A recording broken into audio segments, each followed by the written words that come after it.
Bonjour à tous et à toutes. Avant votre fin de semaine, voici les informations essentielles à retenir et qui ont marqué ces derniers jours.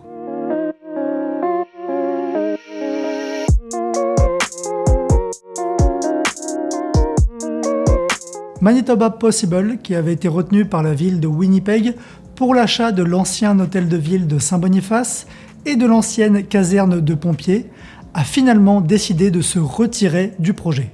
Le directeur général de l'organisme, Dana Erickson, invoque des coûts de construction trop élevés depuis l'approbation initiale en 2021.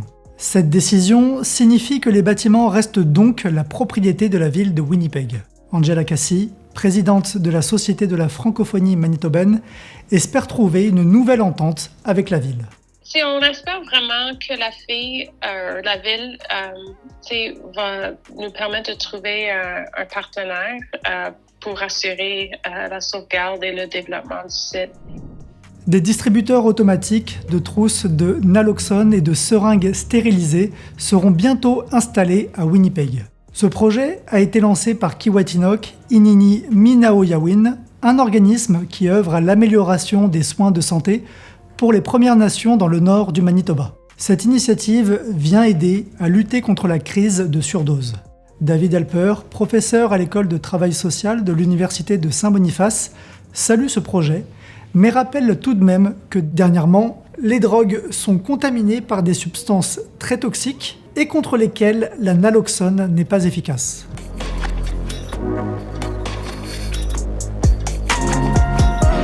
C'était une semaine consacrée à l'annonce du budget fédéral. Le Canada devrait connaître une faible croissance économique en 2023, avec un risque de récession modérée dans le pire des scénarios. Le budget canadien met notamment de l'avant les crédits d'impôt pour stimuler les nouveaux investissements dans les énergies vertes et le nucléaire. Aujourd'hui et dans les années à venir, le Canada doit saisir ce moment historique, cette occasion remarquable qui s'offre à nous, où nous serons laissés pour compte alors que les démocraties du monde entier construisent l'économie propre du XXIe siècle, a déclaré la ministre des Finances Chrystia Freeland. Avec ces crédits d'impôt pouvant atteindre plus de 80 milliards de dollars dans la prochaine décennie, Ottawa espère notamment réduire l'écart avec les milliards annoncés par les États-Unis pour les véhicules électriques, les batteries et les projets d'énergie renouvelable.